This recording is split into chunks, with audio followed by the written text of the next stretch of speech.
Talking CRM with Jeff and David, getting the best value for their whole organization from your integrated CRM and accounting systems.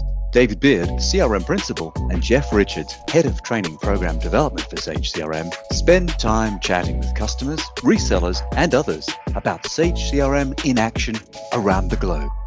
In this episode, Chuck tells us about the lessons he learned from talking to other companies about their CRM usage, how they've used the tool to move away from emotional decision-making, and how their partner continues to help them to evolve their system usage despite a few changes in the path they've chosen over 11 years of Sage CRM usage.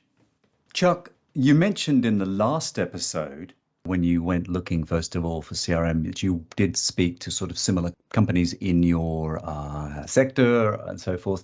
Did you, or do you recall any lessons you'd learned as you started your own journey from those companies? I think the big thing was execution, right? So you need a reseller, an integrator, a partner that brings your ideas to light, right? And I think that there's a lot of great ideas on paper. It was the execution phase of, does this work for the group that's selling it to us, or does this actually work for us? And do they want to see our success?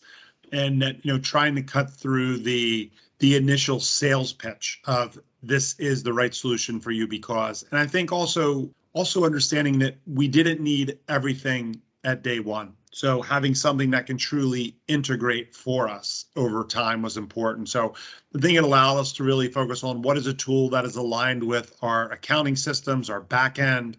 What is something that is another add-on tool to what we're trying to do? So trying to make sure that it integrated with our whole system and not just be a complete standalone as well.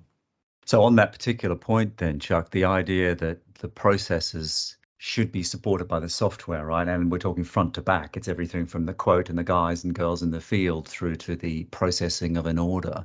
When you first started, did you have that vision in mind, or did you take it step by step with your partner LLB Group's help? Yeah, I think, the great thing about LLB is that they listen, right? So rather than direct and tell, they do a good job of listening to us. And I think that, and LLB can probably share, it's been a journey. So, just trying to make sure that we could continue to get buy-in is important. And make sure that we could get everyone involved was the most important thing. And then over time, we knew that with buy-in, how would we want to extract this data? How do we want to utilize this data? So we've always had a plan and we've had a longer term vision, and it's still in motion. It's still continuing to move forward because you get other things in the company that kind of grab your focus or grab your attention. But I think the big thing was that the end goal was, how do we use numbers to help us make better qualified decisions? And, a phrase that we kind of throw around here in the executive suite is, you don't want to be making emotional decisions. You want to be making data-driven decisions. And we always find it important that the numbers don't lie, right? So, if we could keep working into a point that we knew that at some point, if this could be our accounting system, if this could be, making sure that sales orders are getting entered directly into CRM rather than actually getting entered outside of CRM. So is CRM just a data collection tool, or it can also be a tool to create orders, which is something we're continuing to evolve into as well. So a lot of paths, and sometimes, every year you think you have 3 or 4 paths you want to go, and then every year goes by and maybe there's a new path that opens up, and maybe there's a path you realize, what, it looks open to us today, but we might want to push that back 2 years because there's more things we want to do on this current path. So I think it was a vision, but I think, the reality is the execution. We were more focused on the quality of the input than we were just about expediting forward and the quantity of input as well. I'm pleased to hear that, because I think there is, unfortunately for many companies, you're not one of them, but for many companies, they seem to think that you can switch a CRM system on and in a big bang fashion almost, and then, hey, presto, 2 months time, it's doing everything for everybody. And that just, I don't think ever works. It's partly that you don't know what you don't know about the product, and then you have to figure it out. But also you learn as you go, and sometimes some of the paths, to use your analogy there, turn out to be the wrong ones, and you need to come back up to the fork in the road and choose a different one, right? Yeah, absolutely. On that sort of same thing, have you got any recollections or reflections of a particular path you took that wasn't so good? And I'm just curious just to see what it was. It's helpful sometimes for people listening to this to understand a real life scenario where something didn't work out and why and what you learned from it. Yeah, I think LLB would share that, we were working on a path to make sure that our system was adequately upgraded in regards to some other components of our system, whether it was the rental functionality arm or some database cleansing that we had to do. We decided to move a little bit too fast, too forward with integrating sales orders into our CRM order entry. And we had the right idea. We had the right plan. We believed we had a good execution strategy. What we didn't have was enough due diligence on what was everything we needed to do before we even started down that path. And then it also made me realize sometimes you see an end result and there becomes a conversation where you invest your time and effort into getting to that end result.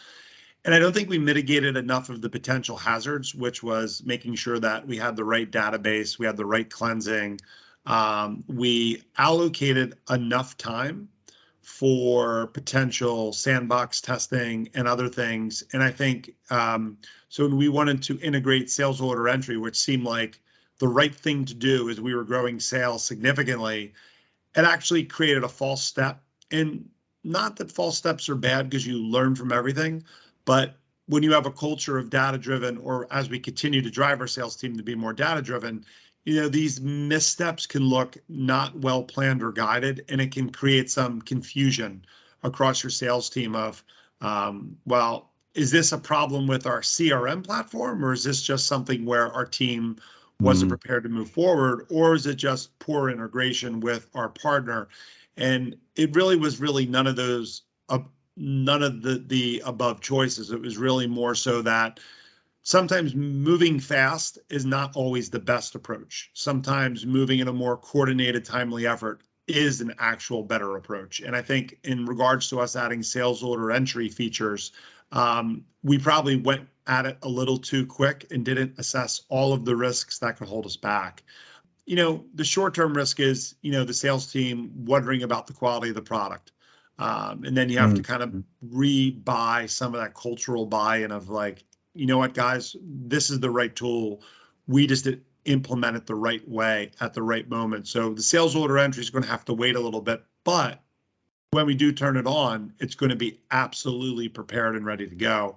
So, we kind of stressed extra time and also saying, we're a growing organization. The things we do today aren't necessarily the things we were doing 5 years ago. So we will also have challenges that we will have to overcome as a leadership team. And part of that goes down to IT and implementation as well. So just like you guys out in the field every day, we're also learning to be better by making mistakes or misguided timing on some things. But we took it as a chance to kind of say, hey, we're all human. We try to put the best tools forward, and sometimes they don't work in a timely manner. And when we do put those tools back into motion, you should feel assured that we've now mitigated all the potential headaches that could pop up. So it was actually a good mistake.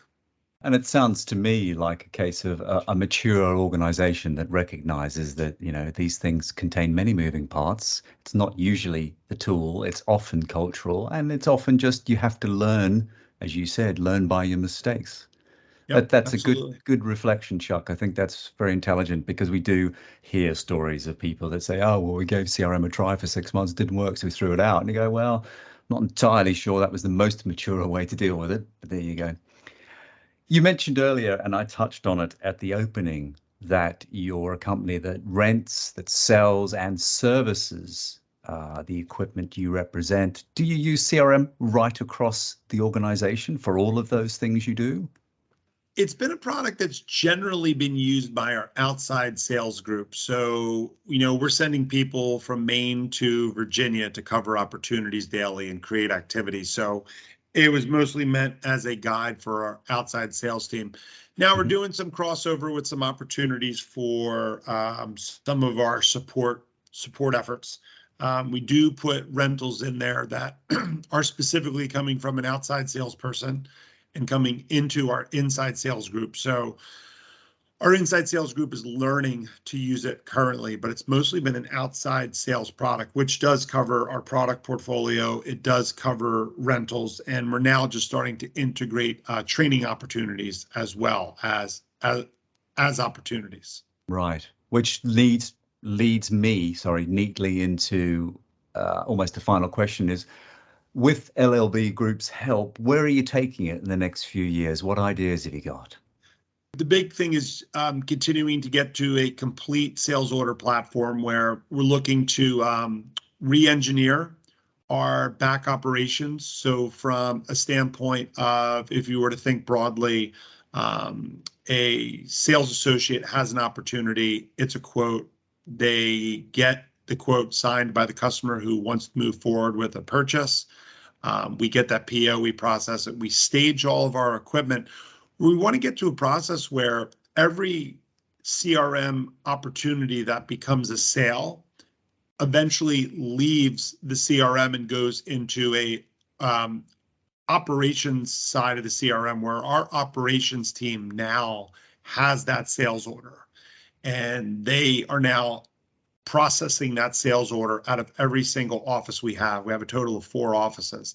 That order is now becoming processed specifically by that key hub office.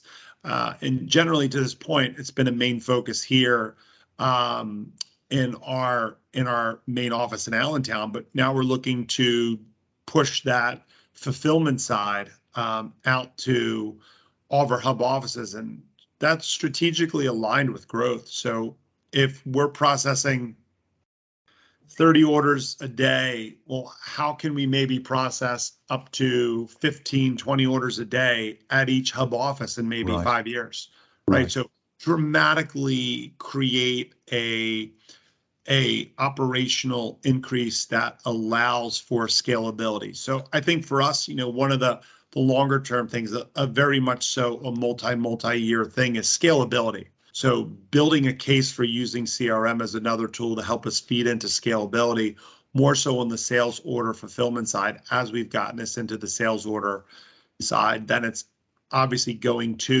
right to the quote, the close quote, which is now a sales order, directly to those hubs, and then they're executing on a process. So we're on a path to get there. We're not there yet, but scalability is the number one priority there. And as you say, that helps your hubs then manage and service that whole range of your offer, your training, your seminars, your rentals, your pairs, then of course the sales teams in the field as well. Absolutely. Excellent. That's fantastic. Thank you, Chuck, for sharing your story, both the history of it and where you're heading. I'm very pleased to talk to you, and thank you for being a customer of Sage CRM for the last 11 years. Absolutely. And I appreciate carving out some time to talk a little bit about what we do and how we do it. So thank you. You've been listening to Talking CRM with Jeff and David, getting the best for the whole organization from your integrated CRM and accounting systems.